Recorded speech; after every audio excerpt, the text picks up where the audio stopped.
আদিবাসীদের পাহাড়ি স্টাইলে সিদ্ধ শাক সিদ্ধ, কাঁকরোল সিদ্ধ, বরবটি সিদ্ধ, ঢেঁড়স সিদ্ধ সহ অনেক কিছুই থাকছে, সাথে থাকছে মরিচ ভর্তা। এই ভিডিওতে আজকে দেখাবো আদিবাসীরা কিভাবে সিদ্ধ খাবার খেয়ে থাকে।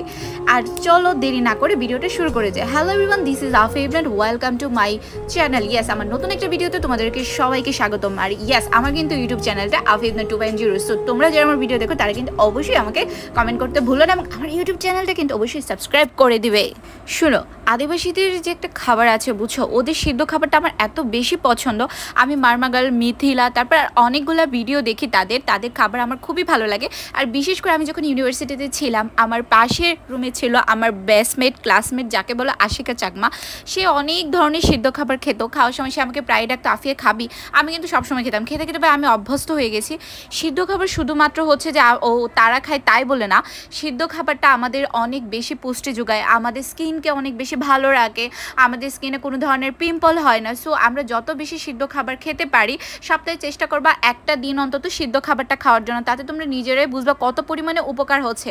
একটা দিন তোমরা যদি তেল ছাড়া, মশলা ছাড়া খাবার খেয়ে থাকো, তোমরা নিজেরাই বুঝতে পারবে তোমাদের স্কিন কত বেশি ভালো থাকে। আর আমার যেহেতু মুখে প্রচুর পরিমাণে পিম্পল হয়ে থাকে, তো আমি সিদ্ধ খাবারটা সপ্তাহে আমি 2-3 বার খাওয়ার চেষ্টা করে থাকি। আর সেই জন্য হচ্ছে আজকে আমি বাজারে গিয়েছিলাম, বাজার থেকে আমি কুমড়ো শাক নিয়ে এসেছি। ইয়েস, সিদ্ধ খাবার আমি এর মধ্যে দেখেছি যে কোনো শাকে খাওয়া যায়, তার মধ্যে কুমড়ো শাকটা অনেক বেশি ফেমাস। তো আমি কুমড়ো শাক নিয়ে এসেছি, এটা নিয়েছিল 20 টাকা।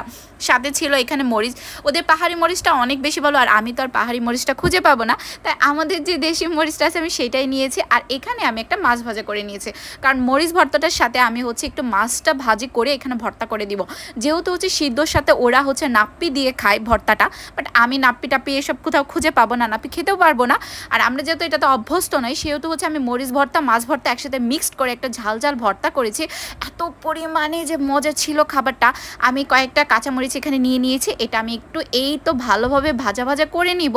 আর তারপর এটার সাথে আমি কিছু পেঁয়াজ নিয়ে নিব। এখানে শুধু পেঁয়াজই নিয়েছি, তোমরা চাইলে রসুনও নিয়ে নিতে পারো। আর আমার কাছে যেহেতু পেঁয়াজটাই ছিল, সেহেতু আমি পেঁয়াজটা হালকা করে ভেজে নিয়েছি, আর কারণ আমি রসুন ছাড়াই করব। আর এখন হচ্ছে মেইন যে জিনিসটা, সেটা তোমাদেরকে দেখাতে যাচ্ছি। এখানে একটু পানিটা গরম করে নিতে হবে, তারপর কিছুটা লবণ দিয়ে দিব। যেহেতু হচ্ছে আমি সিদ্ধ খাবো, চাচ্ছি যে এখানে একটু লবণ থাকুক, তাহলে আমি খাওয়াটা খেতে পারবো ভালোভাবে। আর এখানে এই যে দেখো কাঁকরোলগুলো নিয়েছিলাম, এই কাঁকরোলগুলো আমি 3-4টা দিয়ে দিয়েছি। কাঁকরোল সিদ্ধ ভাই মরিচ ভর্তার সাথে খেতে এত বেশি মজা, আমি অনেক আগে থেকেই খাই। সাথে এখানে বরবটি ছিল, বরবটি সিদ্ধ এই কয়েকটা অল্প করে দিয়ে দিলাম। এটা যখন ভালোভাবে হালকা 5 মিনিটের মধ্যে সিদ্ধ হয়ে যাবে, তখন আমি বাকি জিনিসগুলো দিব। সো আমি একটু ঢেকে দিয়েছিলাম যে 5 মিনিটে যখন বলক চলে আসবে, তখন আমি বাকি জিনিসগুলো দিয়ে দিব। এই যে দেখো এখানে শাকটা ছিল, আমি কুমড়ো শাকের জাস্ট 2টো ডাটা আমি নিয়েছি, একদম কচি কচি ডাটা, সাথে এখানে ছিল ঢেঁড়স। আর এখানে আমি আরেকটা জিনিস দিয়েছি, সেটা আমার অনেক আগে ফ্রিজে একটা শাক ছিল, ওই শাকটা জাস্ট অল্প দিয়ে দিলাম, যার কারণে এরকম হয়ে গিয়েছে। কিন্তু কুমড়ো শাকটা খুব ভালোভাবে হয়েছে। আমি কিন্তু বেশি সিদ্ধ করি না, জাস্ট 5 মিনিট বা 6-7 মিনিটের মতো সিদ্ধ হলে হয়ে যাবে। বেশি সিদ্ধ হলে কিন্তু খেতে একদমই ভালো লাগবে না, একদম ক্যাতক্যাতা যায় জিনিসটা বলে, এরকম থেকে যাবে।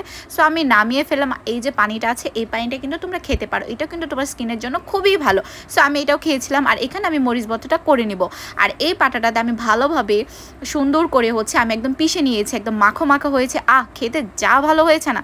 এখন এই তো আমার দেখো ডিশ রেডি হয়ে গেছে। ইয়েস, দেখো আদিবাসীদের একদম সিদ্ধ খাবার যে জিনিসটা, মরিচ ভর্তা, কাঁকরোল সিদ্ধ, ঢেঁড়স, শাক পাতা সিদ্ধ, এবং সাথে থাকছে আরও শুটকি ভর্তা, এবং বাস তুমি এখন জম্পেশ খেয়ে ফেলো। ওয়াও, মাশাল্লাহ, খেতে অনেক মজা। সো ভিডিওটা কেমন লেগেছে, আদিবাসীরা কেউ দেখে থাকলে অবশ্যই কমেন্ট করে জানাও।